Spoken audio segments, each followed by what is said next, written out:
noite, amada igreja. Graça e paz do Senhor Jesus a todos. Trazemos um abraço fraterno e especial da Igreja Batista do Estoril, lá em Bauru. E também trazemos um abraço fraterno e saudoso da minha esposa Shirley e da nossa tropa de elite, o Natan, o Caleb e o Eli.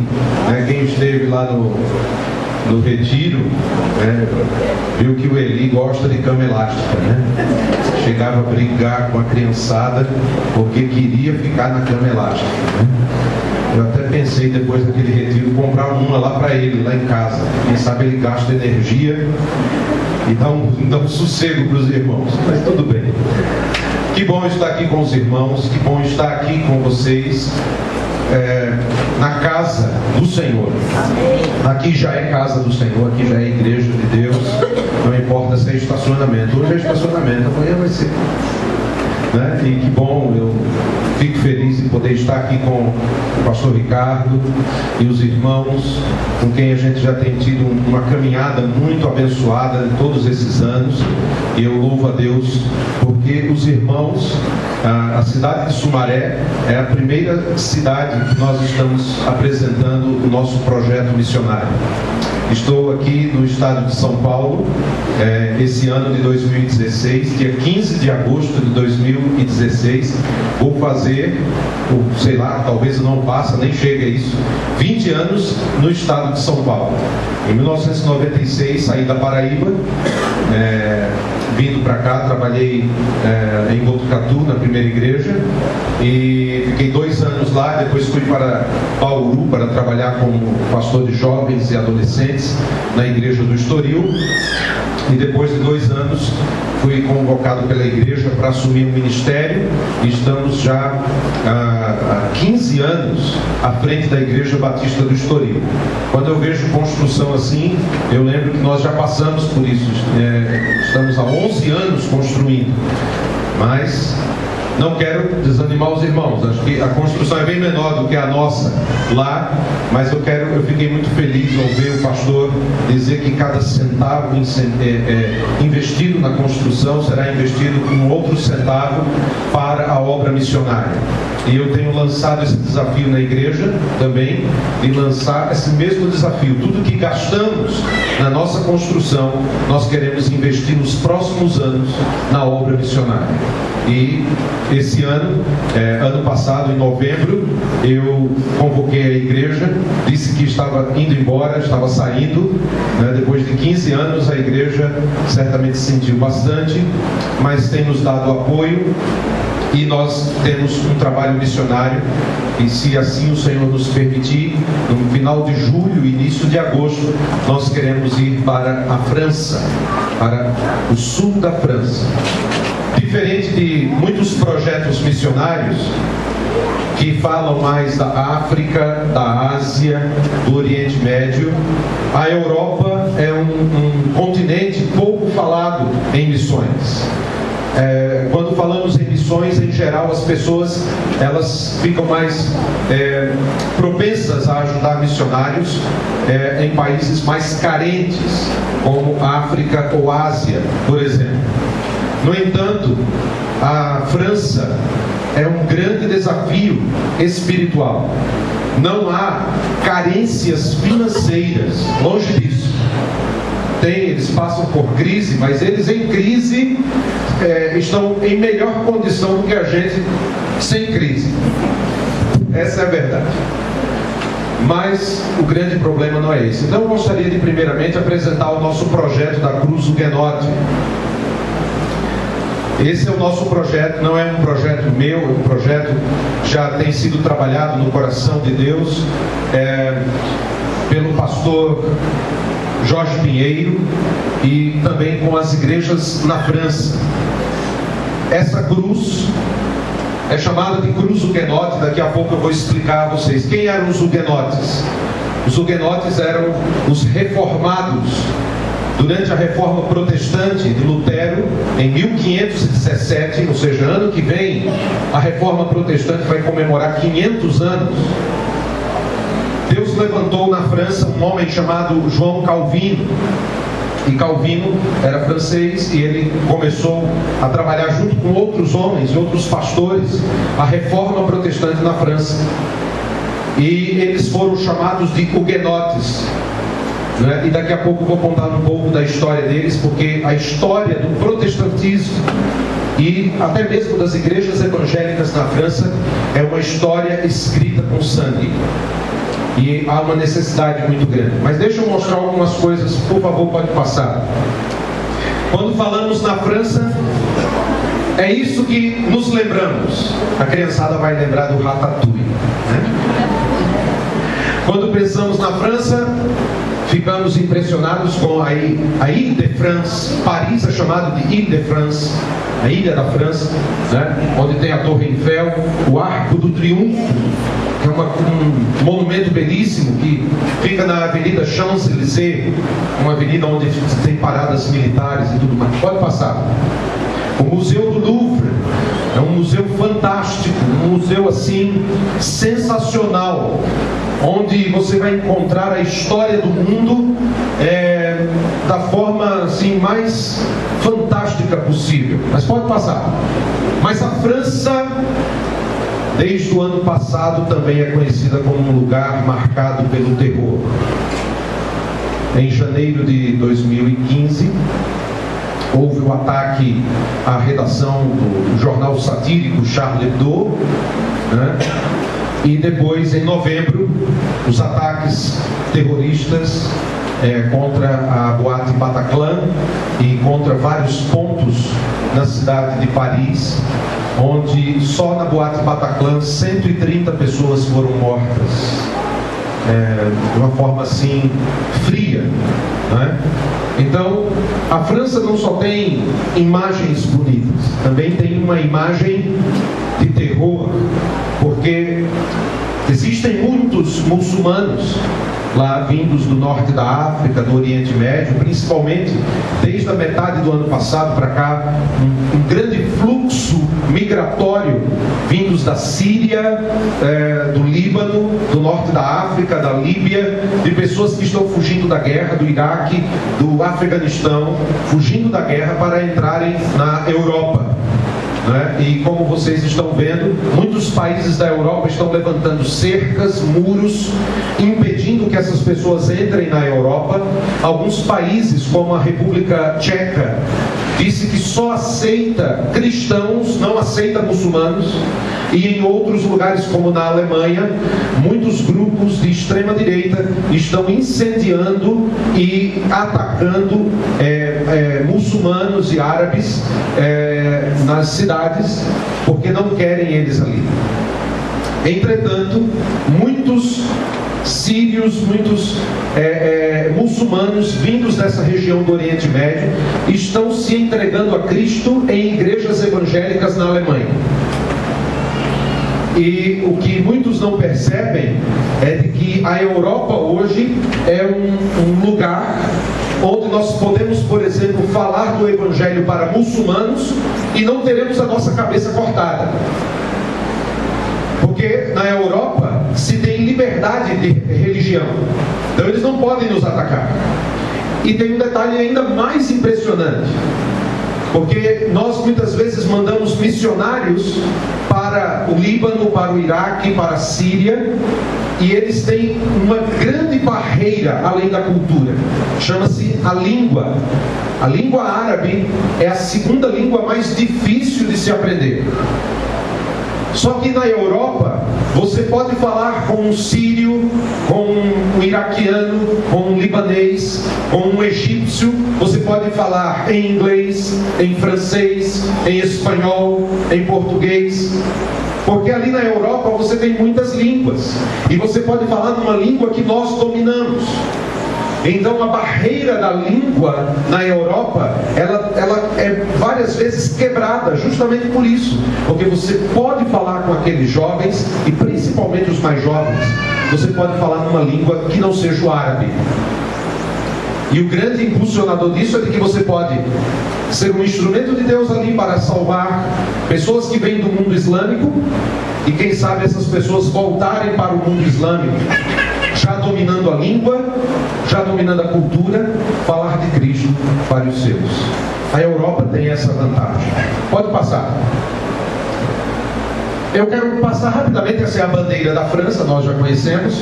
Esse é o símbolo da República Francesa. A capital é Paris, a língua oficial é o francês, mas eles têm pelo menos duas línguas também semi-oficiais, co-oficiais, o Octane e o Bretão, e tem o Provençal, que é um dialeto. Hoje praticamente só os mais antigos conseguem falar essas línguas. O sistema de governo é um governo semipresidencialista, onde não tem o poder todo sobre o presidente, como no sistema nosso no Brasil, mas também o presidente não é uma figura decorativa como em países parlamentaristas, onde quem manda na verdade é o primeiro-ministro. No governo deles manda o primeiro-ministro e o presidente. O Estado francês, como existe, foi formado em 843 depois de Cristo, no Tratado de Verdun. Ou seja, a França como país é um país que nasceu no século IX. E hoje eles estão na Quinta República, que foi proclamada em 1958, logo depois da Segunda Guerra Mundial. Pode passar. Para que a gente tenha uma ideia, a área da França é um pouco menor do que o estado de Minas Gerais.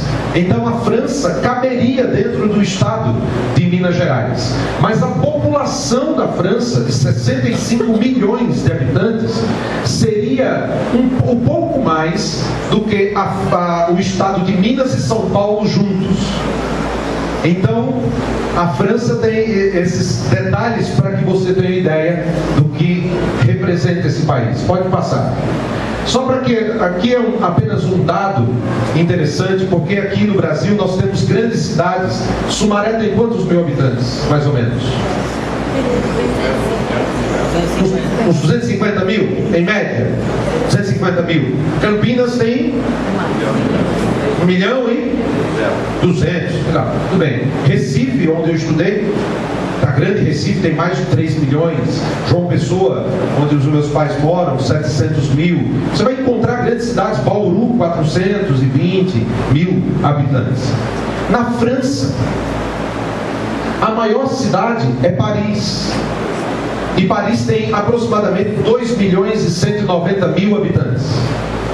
Um pouco maior do que Campinas.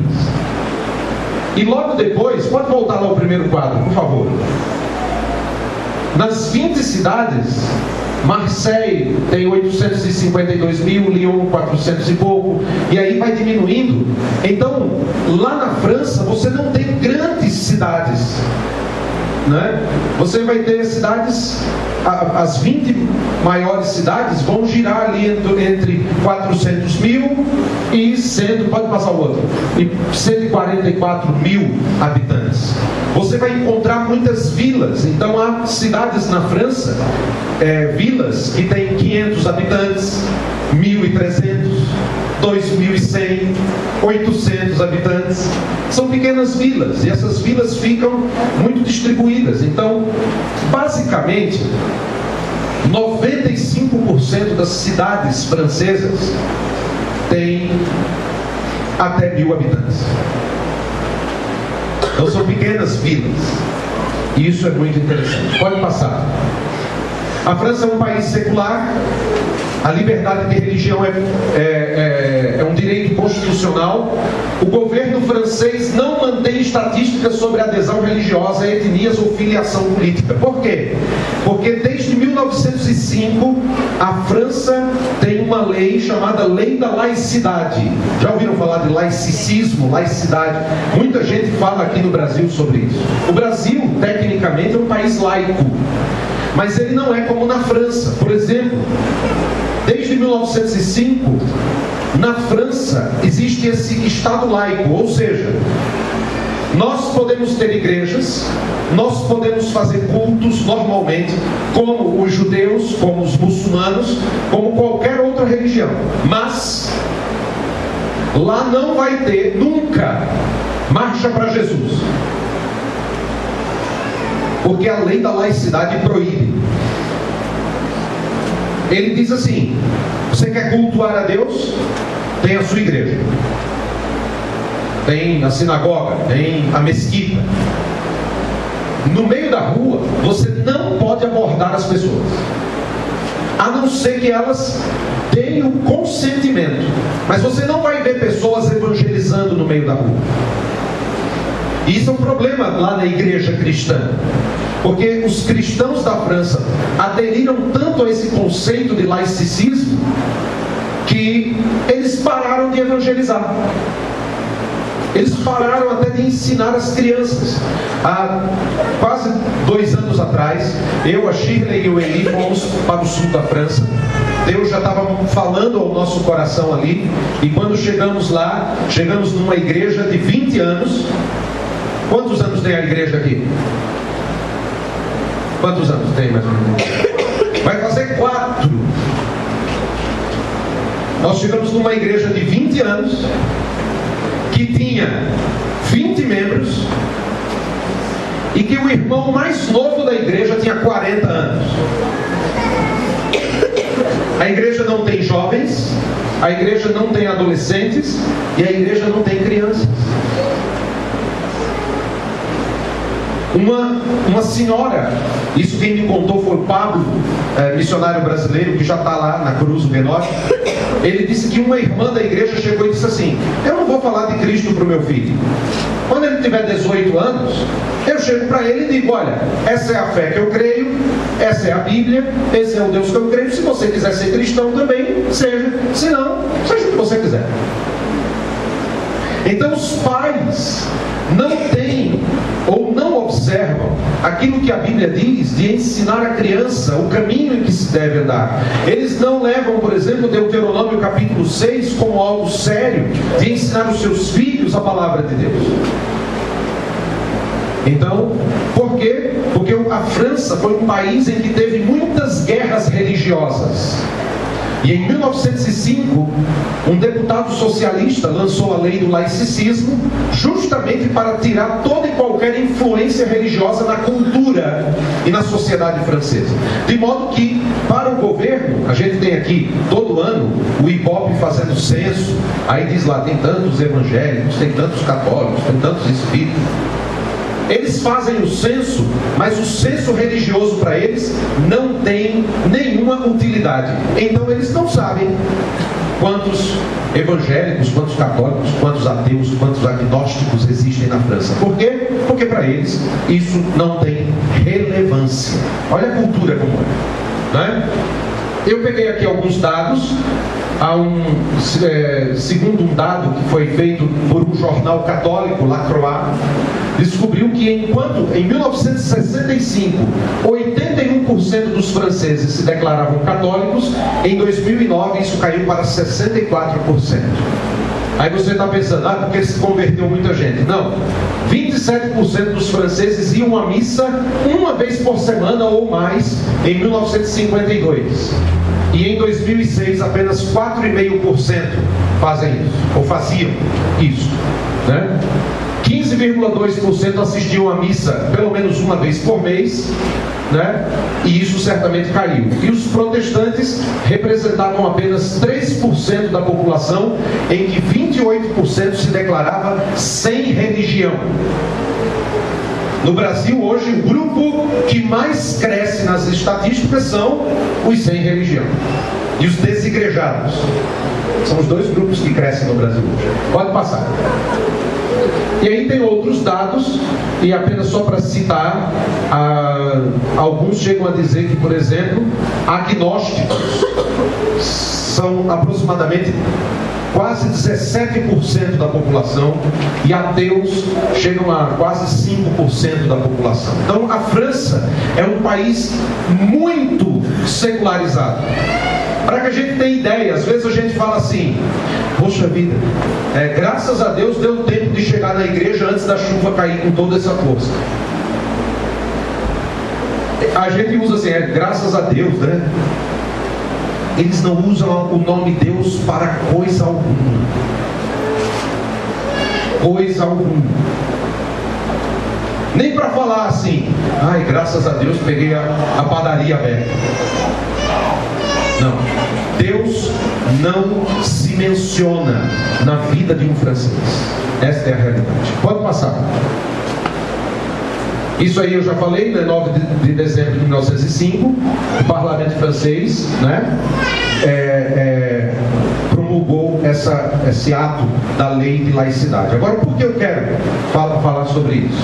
Né? Porque o nosso objetivo é trabalhar com jovens universitários e com as igrejas francesas. São dois focos muito importantes. Os jovens universitários, por quê? Porque os jovens franceses estão morrendo. O índice de suicídio entre jovens é muito alto. E daqui a pouco eu vou mostrar alguns dados sobre isso. E nós também queremos trabalhar com igrejas francesas, porque na França também há igrejas multiétnicas. Então há igrejas, por exemplo, que tem brasileiros, pessoas vindo do Maghreb, que é o norte da África, negros, orientais. Então tem igrejas multiétnicas. Essas igrejas crescem. Mas as igrejas que estão morrendo são as igrejas de franceses. E a nossa ideia é trabalhar com igrejas de franceses, né? E eles têm uma cultura muito peculiar, muito clara. E a ideia também é trabalhar com jovens universitários, abrindo a oportunidade para que a igreja, que é hoje formada por idosos ou por senhores, possam ser os pais adotivos desses jovens. Por quê? Porque quando o jovem chega aos 18 anos na França, alguns pais franceses fazem assim: muito bem, você tem 18 anos, agora se vire, vá trabalhar, vai estudar e tchau. Eles mandam o filho fora de casa, literalmente. Alguns pais compram um apartamento e dá para o filho e manda ele estudar e trabalhar. A educação francesa é muito rígida. Há um livro secular que diz assim: por que as crianças francesas são as mais educadas do mundo? Porque os pais são muito rígidos. Eu vi no meio da rua uma mãe que estava atravessando a rua com 2 filhos, e um largou da mão e o carro freou, e ela deu um grito assim, era 2 da tarde, ela deu um grito, chamou a criança, e quando eles passaram e chegaram na calçada, os 2 filhos estavam de kimono, acho que iam para uma aula de artes marciais. A mãe, acho que era a mestre Jedi, ela deu um tapa na cabeça do menino, isso no meio da rua. E ela deu assim, pá, e começou a gritar com ele no meio da rua. E todos estão passando e passam assim. Eu não quero saber, essa mãe pode dar vontade nele. Então eles são muito rígidos, são muito bravos com os filhos, mas isso cria uma situação complicada. Qual é a situação? Eles não têm afeto. Então eu sou rígido com os meninos, 3 meninos não é fácil. Mas eu beijo os meninos, eu ponho no colo, eu brinco com eles, eu rolo no chão. Ao mesmo tempo que sou rígido, eu também dou afeto, dou carinho. Eles não. Eles só são rígidos. Não tem carinho, não tem afeto. O que é que ocorre? Quando o filho sai de casa aos 17, 18 anos, esses filhos abandonam os pais. E não é raro ver pais velhinhos em que os filhos não aparecem para vê-los. Muitos dos jovens universitários na França, muitas moças estão se prostituindo para poder pagar os estudos. E a ideia do projeto é também criar uma ponte de carinho, de afeto, ensinando a esses vovôs e vovós, agora, e alguns pais ali, para acolher esses jovens e também receberem afeto, carinho, amor. Ou seja, a igreja ser uma ponte para essa nova geração. Por quê? Porque o índice de suicídio é muito alto. Até entre os crentes. Até entre os crentes. Essa igreja de Lunel que nós visitamos, o Pablo nos disse que o pastor que fundou a igreja, um dia a filha chegou em casa deu um beijo no pai, deu um beijo na mãe, se despediu deles, entrou no quarto e se matou. Então, até entre os crentes, esse é um problema. Por quê? Porque a França é o país que mais consome remédios psiquiátricos e para depressão na Europa. Os franceses são melancólicos, fleumáticos, são ranzinzas.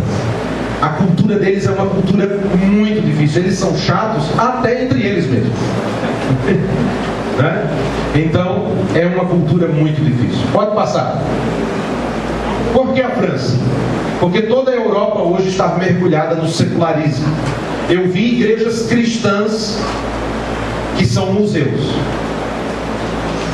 Igrejas cristãs. Igreja linda que é um museu. Ao secularismo, já se fala de que a França é um país, não a França, mas é a Europa, é uma sociedade pós-cristã. Ou seja, o cristianismo já não influencia em coisa alguma nessa sociedade. E na França, como eu coloquei aqui, uma pesquisa mostrou que a França é o primeiro lugar com 21% da população com pelo menos um caso de depressão na vida. Um caso de depressão. Então é um índice muito alto. Pode passar. Por que Cruz-Huguenote? E aí eu quero explicar um pouquinho, rapidamente, sobre isso. Porque a Cruz-Huguenote foi criada em 1688 por um ourives da cidade de Nîmes. Eu conheci essa cidade. E ele passou a ser referência da fé reformada durante as perseguições do século 17 e 18. Na França, os protestantes não tiveram crescimento como na Suíça, como na Alemanha, na Dinamarca, na Inglaterra, na Escócia, na Holanda. Em 1572 aconteceu a noite de São Bartolomeu. Alguém já ouviu falar dessa noite de São Bartolomeu? Em 1572, apenas duas pessoas. Em 1572, a rainha da França, Catarina de Médicis, ela deu uma ordem. E naquela noite de São Bartolomeu, e os números variam muito, porque até hoje isso é um dado muito complicado, mas entre 30 mil e 100 mil protestantes foram mortos naquela noite. Perseguidos por soldados e foram assassinados a noite de São Bartolomeu. Numa dessas perseguições, Calvino foi para a Suíça e em Genebra ele desenvolveu o seu ministério. Mas a perseguição entre os protestantes começou assim. No século XVIII, com o rei Luís XIV, chamado Rei Sol, ele, para dar a ideia de uma França unida, ele não permitiu de que houvesse liberdade religiosa. Porque depois da noite de São Bartolomeu e a Guerra dos 100 anos, houve um consenso e houve uma liberdade religiosa entre protestantes e católicos. Mas o rei da França foi lá, destituiu isso e começou a perseguir os protestantes. E nessa perseguição, 300 mil protestantes franceses fugiram da França. Foram para a Holanda, para a Inglaterra, para os Estados Unidos, para a Alemanha, para a Suíça. Eles fugiram. E o que é que ocorreu? Depois que eles fugiram, esses protestantes franceses, a sua grande maioria eram aqueles que tinham negócios, eram burgueses, e como eles fugiram da França, eles também levaram o capital econômico. Depois da morte do Luís XIV, a França entra em declínio econômico com Luís XV, e Luís XVI vai ser decapitado pela Revolução Francesa. E uma das causas foi o caos econômico, porque o caos econômico foi gerado porque os protestantes franceses tiveram que fugir de seu país por causa dessas perseguições, né? O elemento da cruz é muito interessante. Tem a cruz com um claro significado espiritual, né, que é a mensagem da cruz que é pregada. E se você perceber, tem uma pomba que representa o Espírito Santo, dando a relação do cristão com o Deus eterno, né? Pode passar. Então, por isso esse projeto chama-se Cruz-Huguenote. E aí a nossa família, que vocês já conhecem, a nossa família missionária, né? Ali está o Eli, o Natan, o Caleb, a Shirley, e nós estamos indo para a França para trabalhar nessa cultura. Diferente, como eu disse, da África, diferente da Ásia, do Oriente Médio, a cultura francesa é uma cultura elevadíssima. Todos têm educação. Quando eu falo educação, é educação formal. E eles exigem que seus pastores tenham essa educação formal.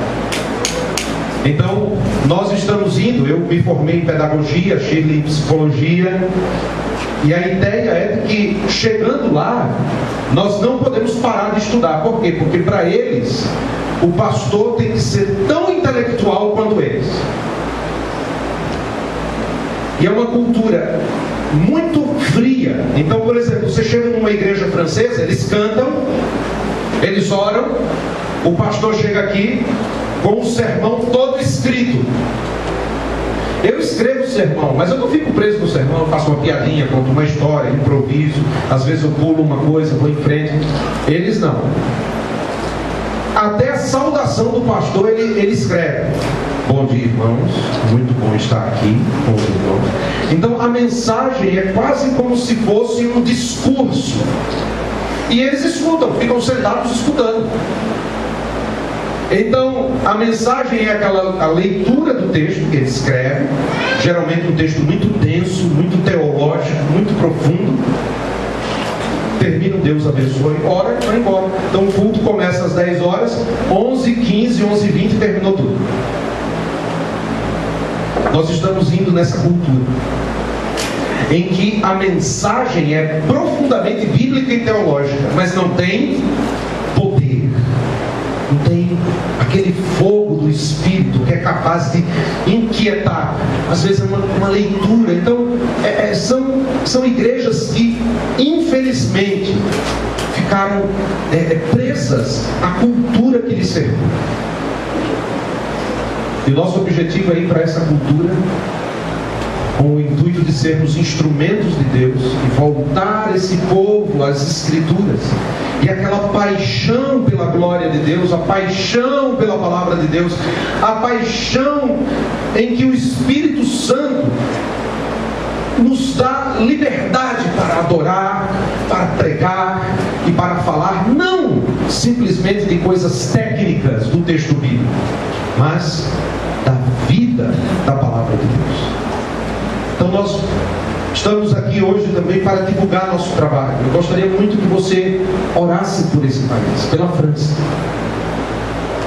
É um país em que tudo funciona, metrô funciona, trens funcionam, tudo é muito arrumado, mas é um povo que está morto. Há um deserto espiritual. E infelizmente esse deserto espiritual também alcançou a igreja de Cristo. Então nas suas orações, ore pela França. Coloque a França no altar de Deus. Porque uma vez eu ouvi alguém falar assim: mas se for para ser missionário na Europa, eu vou. É fácil. Não. Enquanto que na África você faz um culto lá, que o culto dura 3 horas e meia, você faz um apelo, 50 vão na frente aceitando Jesus. Na França, ou na Europa como um todo, você vai ter que se adequar à cultura deles e tem que dominar a língua deles, porque se você não falar o francês direito, ele nem te escuta. Teve um rapaz que chegou recentemente aqui no Brasil, ele foi pregar numa igreja batista em Nîmes. Quando terminou a mensagem, a irmã chegou na porta para ele e disse assim: você pregou e não entendi nada. A sua mensagem, olha, não entendi nada, você tem que melhorar o seu francês.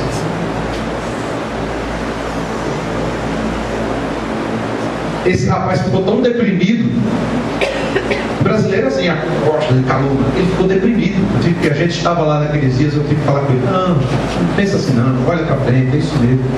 Mas a irmã chegou e deu assim no joelho dele. Ela deu um carrinho assim e levantou. Ela foi igual ao Zidane, deu de cabeçada mesmo. E ele ficou ali sem chão. Ele escreveu o sermão, ele pregou com todo cuidado de usar as palavras. E a irmã chegou, em vez de dizer assim, Deus abençoe, que bom, fui edificada, ela disse, não entendi nada. Você precisa melhorar, viu? Então a gente vai para essa cultura em que as pessoas não são fáceis, nem entre elas.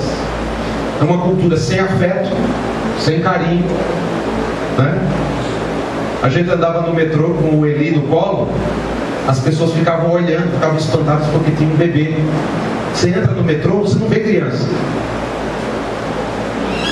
Você não vê criança.